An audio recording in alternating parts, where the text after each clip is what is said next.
अस्सलाम वालेकुम dear aspirants.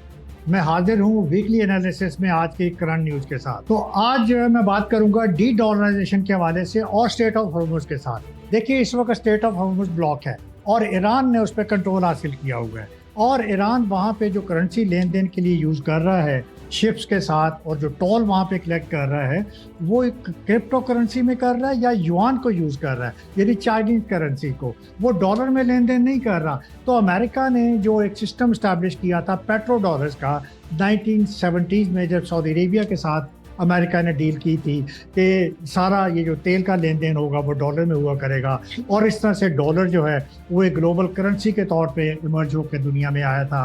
और जो फॉरेन करेंसी रिजर्व्स हैं वो भी 59% डॉलर्स में हैं। जो इंटरनेशनल ट्रेड है वो भी 50% प्लस जो है वो डॉलर में होती थी। तो डॉलर की एक मोनोपोली थी और डॉलर की जारादारी थी, और अमेरिका उस डॉलर की वजह से अमेरिका दूसरी नेशंस के ऊपर अपनी इकोनॉमिक पॉलिसीज़ और अपनी फॉरेन पॉलिसी एजेंडास को भी इसलिए इम्पोज करता था। और फॉर एग्जांपल वो अपने इकोनॉमिक एजेंडे को अचीव करने के लिए आईएमएफ को यूज़ करने के लिए, वर्ल्ड बैंक को यूज़ करने के लिए वो आपको इस हवाले से यूज़ करता था। सेकेंडली, अमेरिका वेपनाइज भी करता था डॉलर को कि आपके ऊपर सैंक्शन लगाता था। मसलन जैसे ईरान पे सैंक्शन लगी हुई है तो वो जिस मुल्क से खुश नहीं होता था वो उस पर सैंक्शन लगा देता था, तो उसको तो करेंसी को एज वेपन भी यूज़ करता था। तो ये नेगेटिव यूज़ था डॉलर का। लेकिन बहरहाल कहना मैं ये चाह रहा हूँ कि अब डॉलर अपनी सिग्निफिकेंस लूज़ कर रहा है और डॉलर के मुकाबले में एक तो युआन करेंसी इमर्ज कर रही है, यानी चाइना की।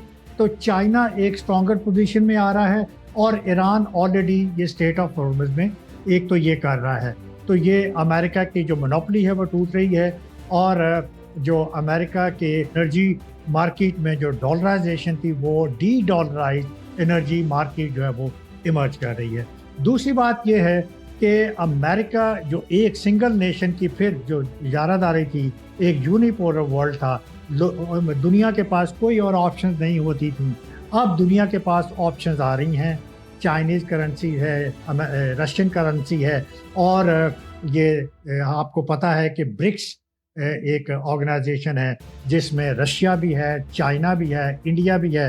तो ये एक ब्रिक्स अपनी करेंसी जो है वो लाने की कोशिश कर रहे हैं, जो कि ईरान का एक तोड़ होगा, ईरान की डोमिनेंस को चैलेंज करेंगे और इस तरह से दुनिया में एक अल्टरनेटिव सिस्टम आएगा। कहना मैं ये चाह रहा हूँ कि दुनिया मल्टीपोलैरिटी की तरफ इमर्ज कर रही है, और इस मल्टीपोलैरिटी में सिंगल नेशन का जो कंट्रोल है वो ख़त्म हो जाएगा। और ब्रिक्स में आपको बताता चलूँ कि तेल पैदा करने वाले ममालिक भी शामिल हैं। जो नए मेंबर्स हैं ब्रिक्स में, उसमें ईरान भी शामिल है, सऊदी अरेबिया भी शामिल है, यूएई भी शामिल है।